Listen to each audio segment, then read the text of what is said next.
제발 결혼하기 전에 꼭 예비시댁이든 예비처가든 꼭 한번 가보길 바랍니다. 결혼하고 혼인신고하고 후회하면 무슨 소용인가요? 그저 네 탓이요.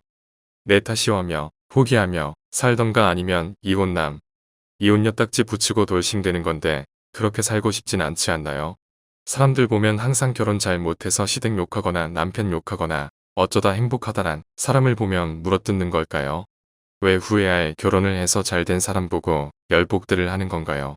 이미 그런 결혼에서 인생 후회하고 있는 사람들은 상대를 잡아서 중간 역할 잘하게 하거나 빨리 갈라서서 덜 스트레스 받고 살길 바랍니다. 애 있다고 애를 방패 삼지 말고 자기 경제력도 키우고요. 예비시댁 욕하는 사람들이 압도적으로 많아 여자 쪽 기준으로 더 글을 써보겠습니다. 만약 결혼 아직 안 한 사람 중 결혼을 하고 싶어 하거나 결혼 예정인 사람이 있다면 꼭 상대 집 가보세요. 그리고 그 분위기를 보길 바랍니다. 여자라면 예비시댁에 가서 자신을 온전히 손님 대접을 하는지, 그리고 더 중요한 게 손님 준비나 뒤처리 등을 예비시어머니 혼자 하는지 아니면 예비 남편이나 다른 가족 구성원들이 같이 하는지를 보세요. 예비시어머니가 혼자 다 하거나 예비 며느리에게 일을 시킨다.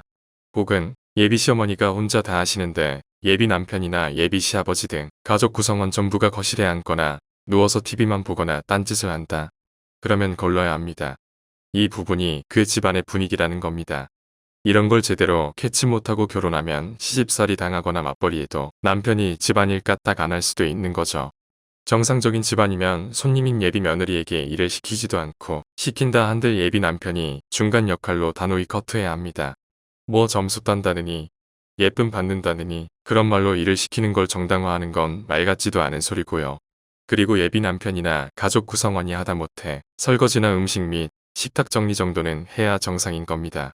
어릴 때부터 그렇게 교육받고 자라온 사람이라면 자동적으로 하게 되어 있죠. 혹여 결혼하고 나니 돌변했다란 글들도 가끔 보이는데 이런 분위기는 속일 수가 없습니다.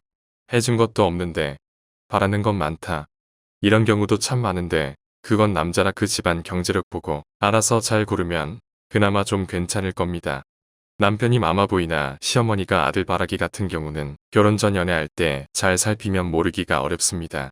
평소 행실이나 어머님의 간섭, 남편의 어머니 관련 생각 등을 잘 관찰하고 대화 나눠보세요. 그냥 연애만 할 거면 몰라도 결혼 생각할 거면 그런 면도 꼼꼼히 살펴야 합니다. 힘들지도 몰라도 해야 해요. 왜냐고요? 결혼은 현실이고 부부만 사랑 넘친다고 행복한 건 아니니까요. 결혼 후 조금이라도 더 행복하고 싶다면 다 캐치하고 신경 써야 합니다. 물론 변수가 있죠. 해줄 것이 많은 시댁이나 경제력 높은 남편과 결혼하고 전업을 원하는 여자의 경우. 이런 경우엔 당연히 해드릴 수도 있겠지만 내가 적는 경우는 그에 해당되지 않는 일반적인 집안에서의 경우입니다. 물론 그런 집안은 의외로 시집살이나 일 시키는 경우 생각보다 없습니다. 그런 집안 시어머니들은 대개 골프 필드 다니시거나 해서 그런 어머님들끼리 모임이 있고 며느리가 싫어하거나 좋아하는 거 공유하시고 그런 썰 많이 푸시는 덕에 시집살이가 적은 편입니다. 물론 아닌 경우도 있겠지만 남자의 경우 예비처가 가서 역시 분위기 살펴보세요. 종종 보면 딸 가지고 장사하려는 처가들도 있습니다. 그리고 거기에 동조하는 예비 아내도 있을 수 있고요. 결혼 전 집 문제와 예단 예물 문제로 분명 예비 아내 혹은 예비처가와 한 번씩은 부딪힐 수 있습니다. 요즘 반반 결혼이다 뭐다 하는데 아직까진 남자가 집 전세나 매매 등으로 준비해오는 경우가 많고 여자가 그 비용에 비례해 예단 예물해오는 경우가 많습니다. 남자가 집 준비해오는 걸로 금액이 맘에 안 든다.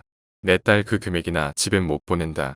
예단 비용 못하겠다 하고 예비 아내마저 그것에 동조하며 그 집 공동명의 요구하거나 혹은 당신 명의 집이니 내 집도 아닌데 예단 못하겠다 따지며 중간 역할 못하면 갈라서는 게 낫습니다. 물론 남자가 해오는 것에 비해 과한 걸 요구하는 것도 잘못된 거니 생각을 고쳐야 하지만 딸 가지고 장사하려는 혹은 덕 보려는 예비처가와 예비아내는 걸러야 합니다. 물론 남자 능력이 부족하거나 반반 결혼할 경우에는 경우가 다릅니다. 그럴 경우에는 알아서 잘 조율하고 금전적인 이득이니 원의를 굳이 따지지 마세요. 나중에도 너가 얼마 했으니 뭐니 하며 싸울 원인을 만들지 말고요. 반반하거나 여자 쪽이 더 부담할 경우 시댁돌이 무조건적으로 따지지 말고 따질 거면 남자 본인부터 처가에 잘해야죠. 그러면 생각 있는 여자라면 여자도 시댁에 알아서 잘할 겁니다. 아니면 서로 각자 부모님은 각자가 알아서 챙기던가요.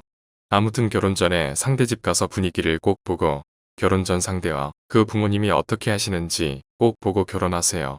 다시 말하지만 결혼은 현실이고 둘이서 좋다고 끝이 아니라 양가의 결합이나 마찬가지라 양가 부모님도 신경 쓸 수밖에 없습니다. 결혼을 쉽게 결정하지 마세요. 잔인하더라도 힘들고 스트레스 받더라도 최소한의 조건과 분위기 등을 무조건 보고 따져야 합니다. 물론 본인 자신과 자신의 집안도 돌아보는 것 역시 중요합니다. 본인도 결혼할 준비가 되어 있는지, 중간 역할을 잘 할 수 있는지를 확인해 봐야죠. 마지막으로 각자의 성격, 관심사 등도 잘 맞는지 확인해야 합니다. 관심사 같은 게 다르더라도 서로 잘 이해해 줄 수 있는지 확인하고, 싸우고 나서도 서로 어떻게 풀어나가는지도 확인하고요. 그러면 최소한 상대방과 집안을 험담하고 불행한 결혼 생활은 피할 수 있을 겁니다. 결혼은 현실이며 사람은 쉽게 변하지 않습니다. 결혼 후에 돌변한다는 사람들도 집안 분위기는 쉬이 속일 수 없죠. 상대의 인성과 조건도 중요하지만 이것들도 중요하다 생각합니다.